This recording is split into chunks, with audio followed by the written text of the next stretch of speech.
Sebelum kita lanjut, jangan lupa like, comment, subscribe, dan nyalakan notifikasinya agar tidak ketinggalan info terbaru lainnya. Semoga bermanfaat.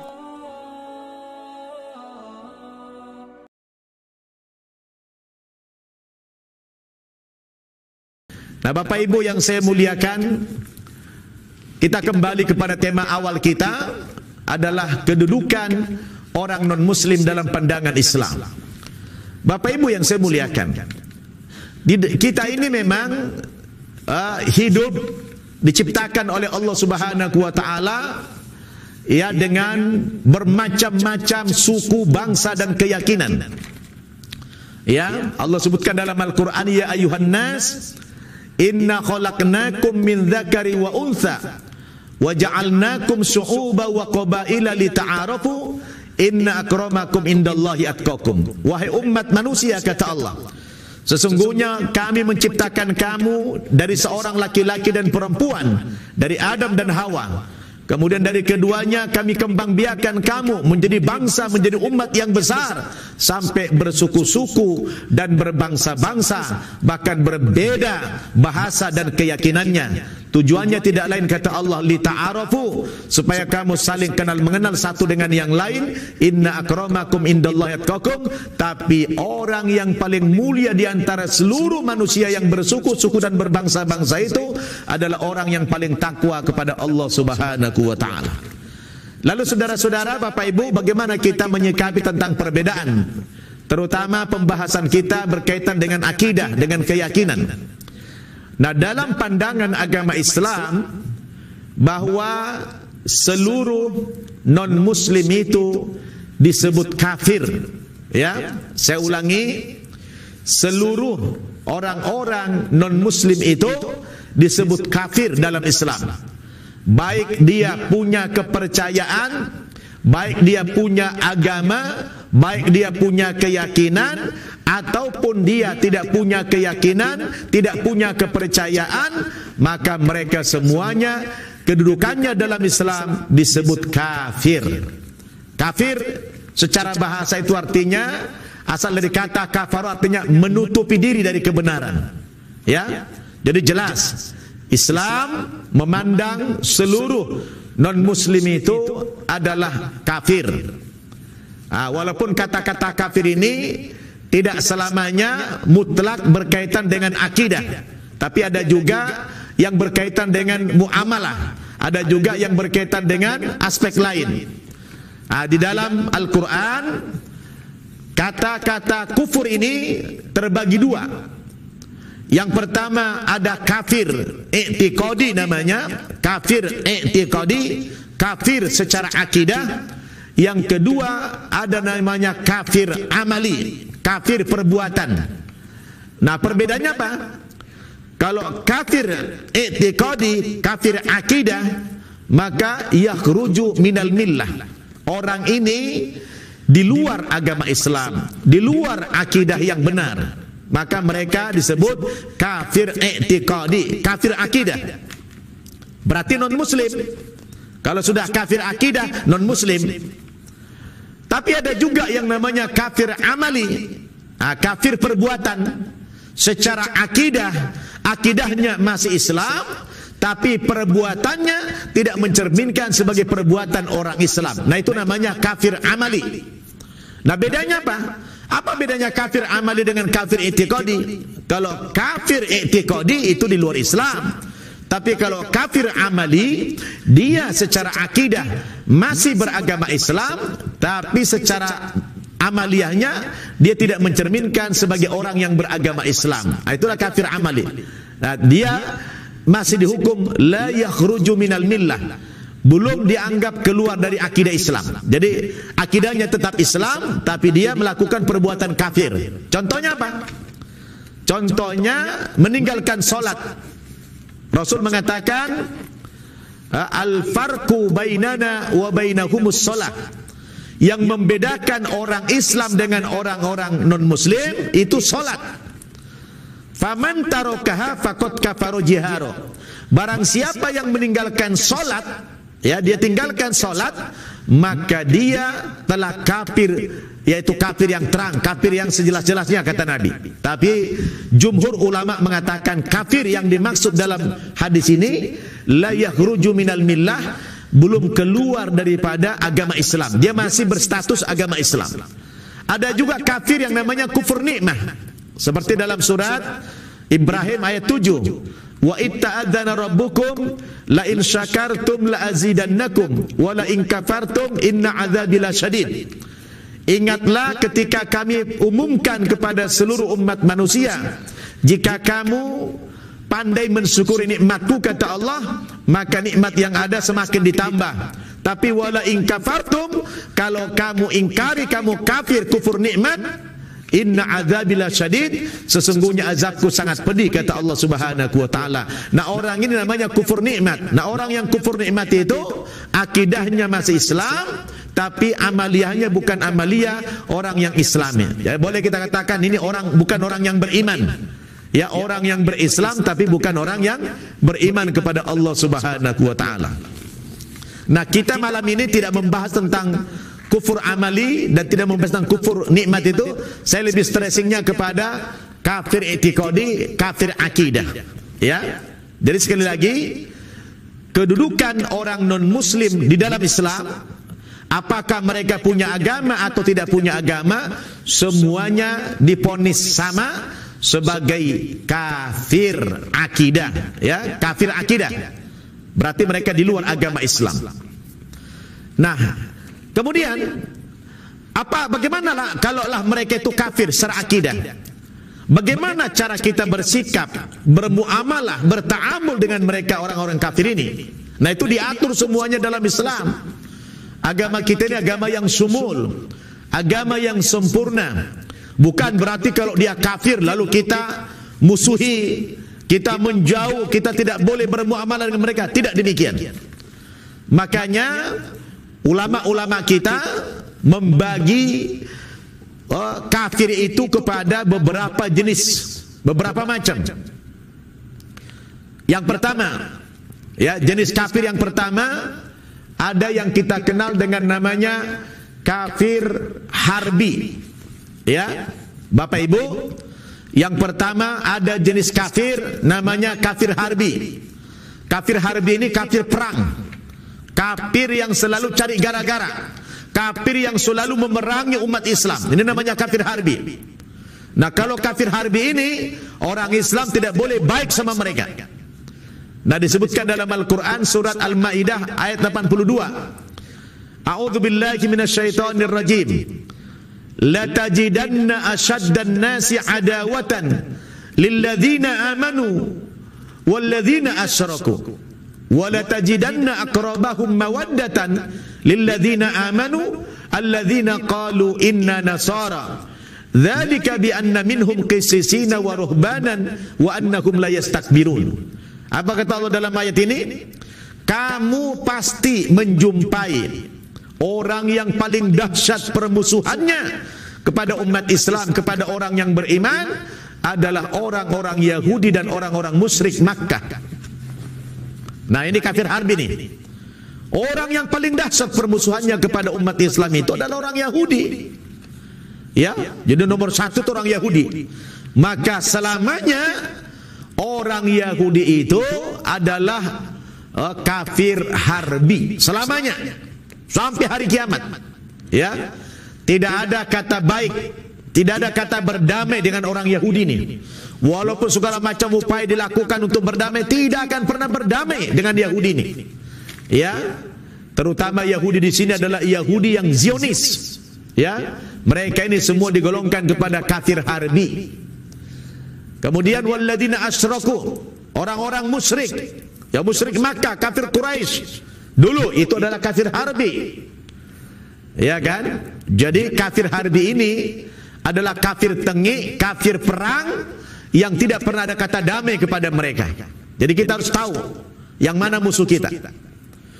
Kemudian yang kedua ada namanya kafir zimmi. Nah, kafir zimmi ini adalah orang-orang non muslim dari berlatar belakang agama macam-macam itu, mereka bisa hidup berdampingan dengan umat Islam. Mereka baik, ya. Mereka berada di bawah kekuasaan pemerintahan Islam dan mereka bisa hidup berdampingan dengan kita, bisa berdamai dengan kita, tidak mengganggu kita. Maka mereka disebut kafir zimmi. Nah, mengganggu kafir zimmi ini diancam sama Nabi. Apa kata Rasulullah? Man adza dhimmiyan faqad adani wa man adani faqad adallah.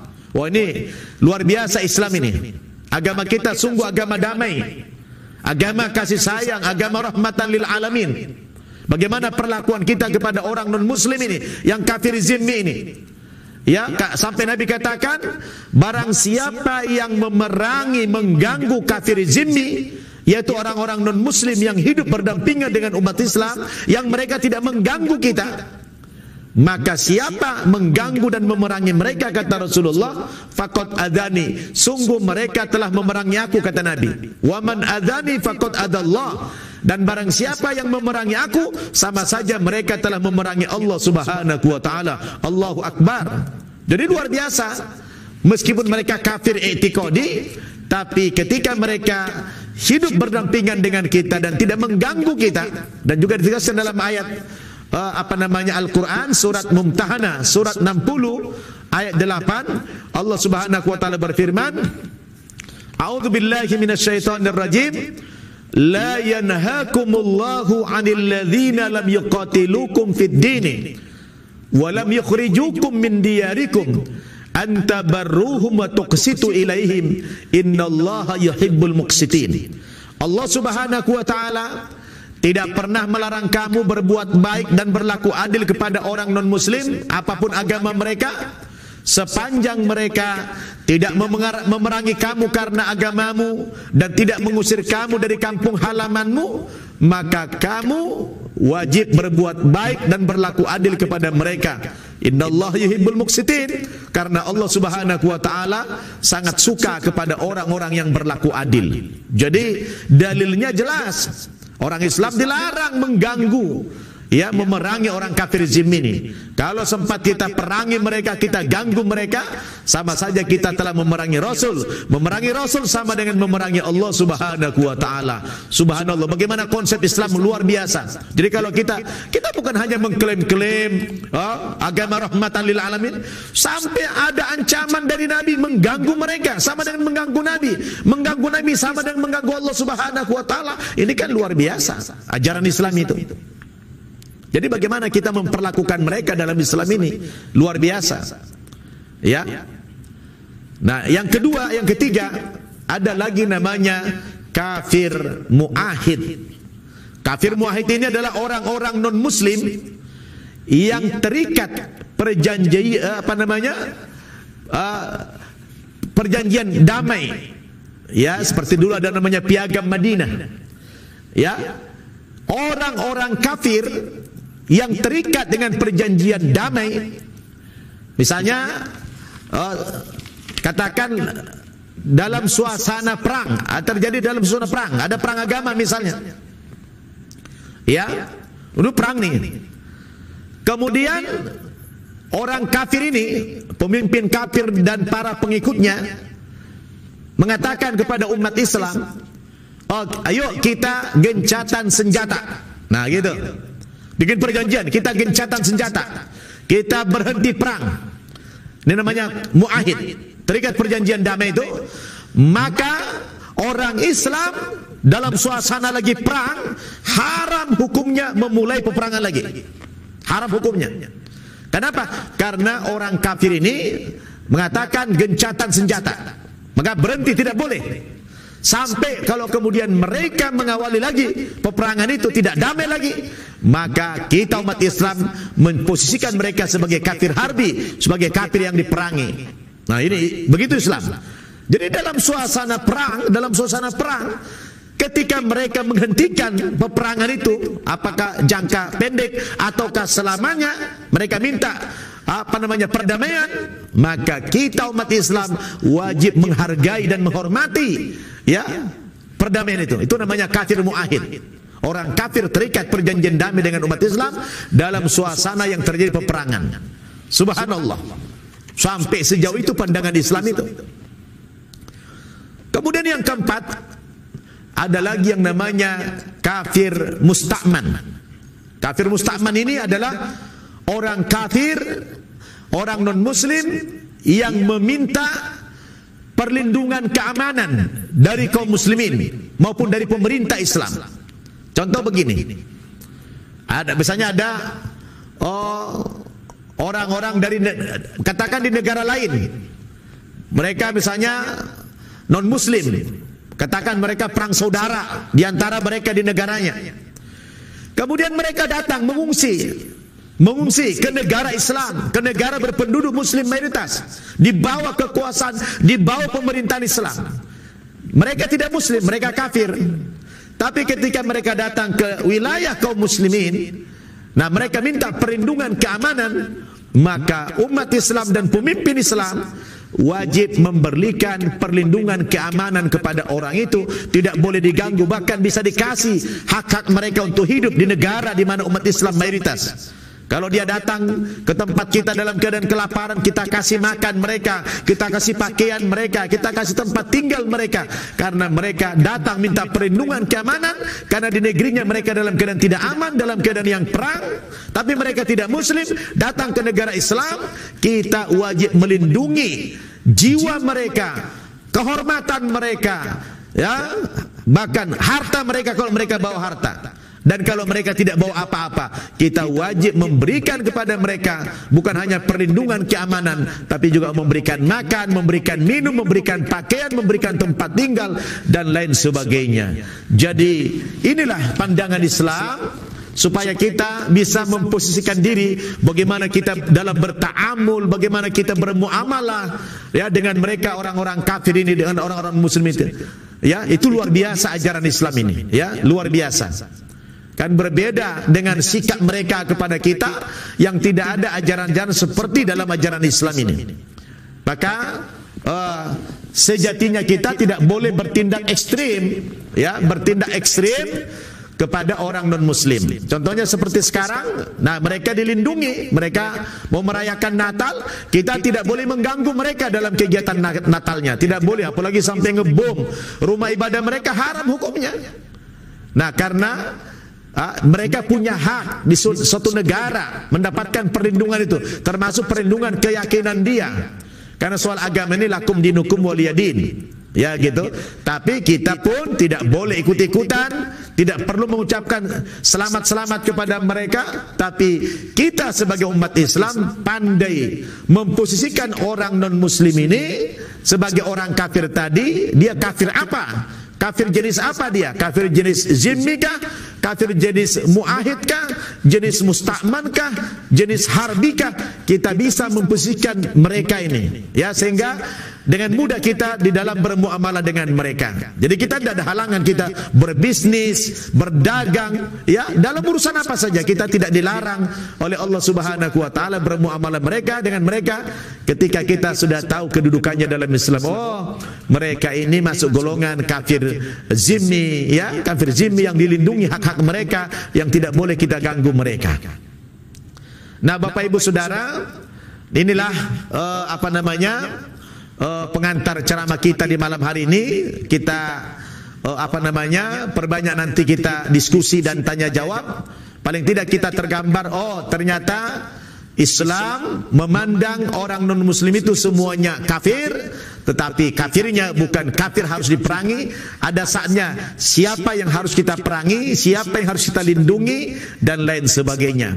Mudah-mudahan ya pada momentum sekarang ini kita bisa membedakan jenis-jenis kafir tadi. Saya ulangi, ada 4 jenis kafir, ya, ada kafir harbi, ada kafir zimmi, ada kafir muahid, dan ada kafir musta'man, ya. Mudah-mudahan Bapak Ibu Saudara dengan penjelasan ini kita bisa mengetahui kedudukan orang ini tadi sebagai apa di dalam pandangan agama Islam. Demikian saya kembalikan dulu kepada moderator. Sudah 3/4 jam, sudah hampir 45 menit saya menyampaikan tausiah ini. Supaya ada waktu kita bertanya jawab, saya kembalikan dulu kepada moderator. Dipersilakan. Wallahu a'lam.